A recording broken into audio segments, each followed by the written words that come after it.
Gadis kecil ini tidak tahu bahwa tetangga ini telah kesepian selama lebih dari 30 tahun. Dia membangun ruang bawah tanah tepat di bawah lapangan. Di dalamnya ada banyak hal yang menarik Ellie yang membuat Ellie tidak ragu untuk melangkah masuk. Dia segera menutup pintu ruang bawah tanah. Selain itu, ada banyak boneka di dalam ruang bawah tanah, dia tampaknya sangat tertarik. Tapi setelah beberapa saat, tetangga bilang agak panas, jadi dia melepas jaketnya. Lalu dia menyuruhnya melepas mantelnya juga. Pada saat ini, Ellie merasa ada yang tidak beres. Gadis kecil itu secara bertahap menemukan bahwa di balik wajah suci tetangganya adalah orang jahat. Menatap matanya yang menakutkan, Ellie buru-buru berkata untuk pergi. Aku harus pulang. Tapi aku ingin kau tinggal. Tapi tetangganya bilang dia gak mau Ellie pergi. Melihat itu, Ellie berdiri dan lari, dia buru-buru mengangkat tangannya untuk membuka pintu ruang bawah tanah dan berlari keluar. Ellie mulai berlari dengan panik, berlari melewati seorang gadis berbaju hitam. Mary terus memanggilnya tetapi dia terus berlari, tetapi ketika dia berlari ke jalan, tidak ada seorang pun di sini. Sekarang Ellie melihat ayahnya mencarinya dari jauh, tapi dia tidak bisa melihat Ellie. Gadis kecil itu mencoba berteriak keras, "Ayah! Ayah!"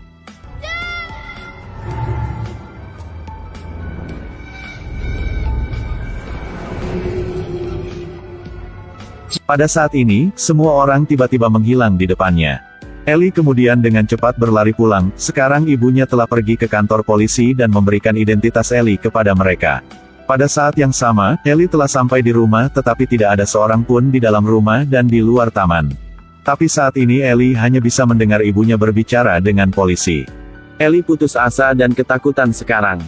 Tiba-tiba dia melihat cahaya dari luar pintu, tempat itu penuh lumpur. Ternyata tetangga baru saja selesai mandi di sini. Ada juga pisau dan gelang favoritnya di dinding.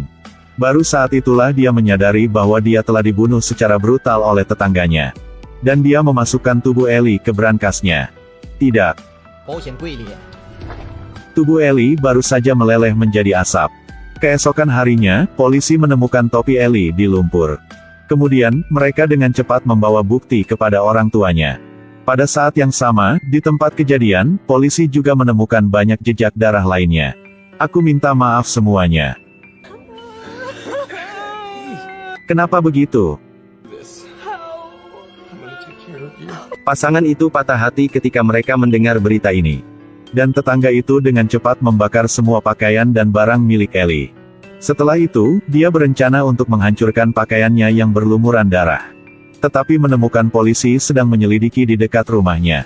Dia bergegas masuk ke dalam rumah dan memasukkan pakaian ke dalam mesin cuci, menunggu sampai polisi mengetuk pintu dan keluar dengan tenang.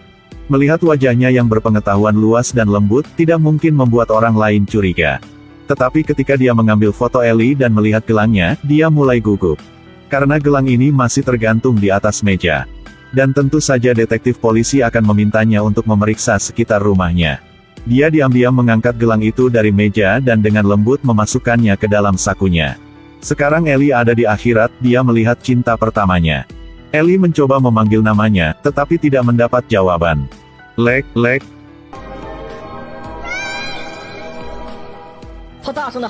Ellie dengan cepat berlari ke arahnya, tetapi semakin dia berlari, semakin dalam dia tenggelam ke dalam air. Jaraknya terlalu jauh bagi Ellie untuk mencapai Lek. Dia akhirnya tenggelam ke dasar danau. Tetapi ketika dia sadar kembali, dia berdiri di kuil suci. Dia meletakkan kepalanya di tiang dan mengingat cinta pertamanya. Dan tiba-tiba cinta pertamanya juga ada di sini. Tapi di sebelahnya sekarang adalah seorang wanita berbaju hitam. Jika dia tidak menggingal, bagaimana jika dia masih di sini? Ternyata satu-satunya orang yang bisa melihat Ellie malam itu adalah gadis ini. Pada saat ini, di belakang Ellie, gadis lain melangkah keluar. Dia menyuruh Ellie untuk tidak berjalan mundur, berjalan lurus ke depan. Karena jalan di depan adalah jalan menuju surga. Hanya ketika Anda meninggalkan semua hal yang menyedihkan di dunia, Anda dapat masuk surga. Tapi Ellie tetap memutuskan untuk tidak pergi dengan gadis itu. Karena dia memiliki begitu banyak hal yang tidak bisa dia lepaskan, orang tuanya, cinta pertamanya, dan orang yang membunuhnya. Tiba-tiba ada banyak botol kaca besar di tepi pantai yang dibuat oleh ayahnya. Ayahnya terus menghancurkan botol-botol kaca ini, karena dia menyalahkan dirinya sendiri karena tidak menemukan pembunuh yang membunuh putrinya. Pada saat yang sama, botol kaca di depan mata Ellie juga pecah. Ellie terus memanggil ayahnya. John masih menderita dalam diam, lalu dia menyalakan lilin. Dia sepertinya melihat putrinya di balik botol kaca ini menatapnya. Ayah. John merasakan keberadaan putrinya, lalu dia memutuskan untuk sekali lagi menemukan pembunuh. Putrinya sangat pintar sehingga tidak mungkin dia mengikuti orang asing. Jadi pembunuhnya pasti seseorang yang cukup akrab dengan sisinya. Setelah 1 tahun menyelidiki kasus ini, dia berhenti dari pekerjaannya. Adapun istri, karena dia tidak tahan kehilangan putrinya, dia pergi ke luar negeri sendirian. Tapi suatu hari, adik Ellie, Mary, menemukan ada yang tidak beres. Anjingnya terus-menerus menggonggong di depan pintu rumah tetangga, mungkin anjing ini mencium bau Ellie. Pada saat ini, tetangga keluar dari mobil dan tersenyum sinis. Apakah kamu saudara perempuan Ellie? Mary merasa tetangga bukan orang baik sehingga memutuskan untuk mengikuti dan memperhatikannya. Setiap kali dia pergi jogging, dia berlari melewati rumah tetangga untuk mengamati. Dia juga melihat Mary hari itu sehingga dia tiba-tiba menjadi liar dan dengan cepat menargetkan Mary sebagai target berikutnya. Dia mulai membuat cetak biru untuk jebakan barunya. Hari itu, ayah Ellie sedang melihat foto-foto yang Ellie tinggalkan. Dia melihat foto bunga mawar menutupi wajah tetangganya. Sekarang ayah Ellie ingat bahwa tetangga yang ramah ini menatap Ellie tanpa mengalihkan pandangannya. Setelah itu, John dengan cepat pergi ke rumah tetangga dan secara tidak sengaja menemukan barang-barang yang dia buat. John tahu sekilas bahwa itu adalah jebakan penyergapan. John melangkah lebih dekat dan melihat semak bunga yang dia lihat di foto itu. Karena cuaca musim gugur yang kering, bunga-bunga ini juga layu.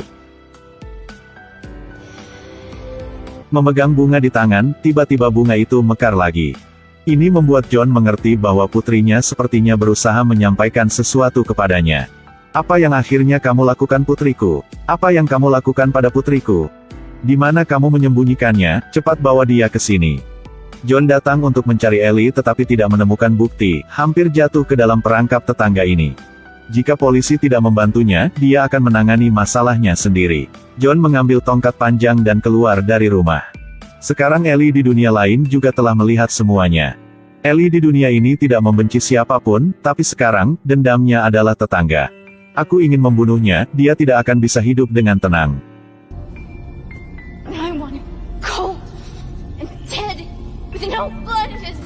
Namun saat ini, John dibujuk oleh tetangga ke ladang jagung, dia membuat drama John pergi ke sana untuk bertemu kekasihnya. Pada titik ini dia dipukuli sampai terluka parah, dan akhirnya harus dibawa ke rumah sakit.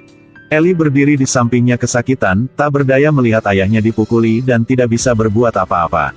Tidak lama setelah itu, Mary berada di kelas P, dia menggunakan alasan untuk mengambil cuti untuk berlari lebih dekat ke rumah tetangga. Gadis itu menggunakan kakinya untuk memecahkan kaca di bawah, lalu masuk ke rumah melalui ruang bawah tanah, lalu dengan cepat naik ke lantai atas rumah. Saat ini, Mary menemukan sesuatu yang mencurigakan di lantai. Dia membuka buku catatannya dan menemukan itu adalah peta ruang bawah tanah. Membuka halaman berikut dan menemukan foto dan rambut saudara perempuannya. Pada saat ini, tetangga telah kembali ke rumah, dia merasa bahwa seseorang telah menyelinap ke rumahnya. Suara bilah kayu di lantai membuatnya cepat naik ke atas. Mary buru-buru melompat dari lantai atas ke tanah, mengambil buku catatan dan berhasil melarikan diri. Tetangga itu merasa ada yang tidak beres, jadi dia dengan cepat mengemasi barang-barangnya dan pergi. Karena jika dia tinggal di rumah, dia pasti akan diketuk pintu oleh polisi dan diseret ke penjara. Dia mengemudi dan membawa brankas berisi tubuh Ellie bersamanya. Dan melemparkannya ke pabrik sampah, dia benar-benar tidak memiliki kemanusiaan sama sekali. Tapi itu tidak penting lagi bagi Mary, ibunya telah kembali, dia telah mengatasi keterkejutan kematian Ellie.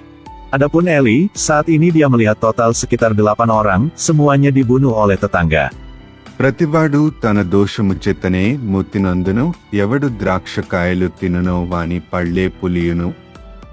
Akhirnya Ellie memutuskan untuk melepaskan kebencian itu. Tapi tiba-tiba Ellie berubah pikiran, karena dia pikir dia sendiri memiliki satu hal yang dibatalkan, jadi dia segera kembali ke dunia. Ellie dengan cepat pindah ke tempat gadis yang bisa melihat Ellie, ingin meminjam tubuh gadis itu. 初恋。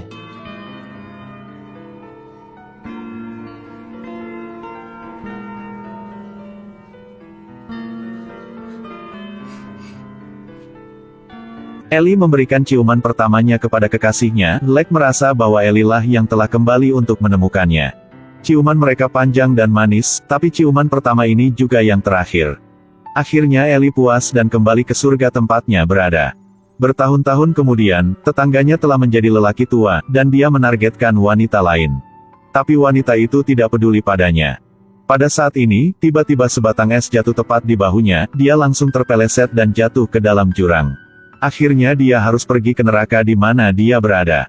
Retribusi, meskipun terlambat, tidak akan pernah hilang.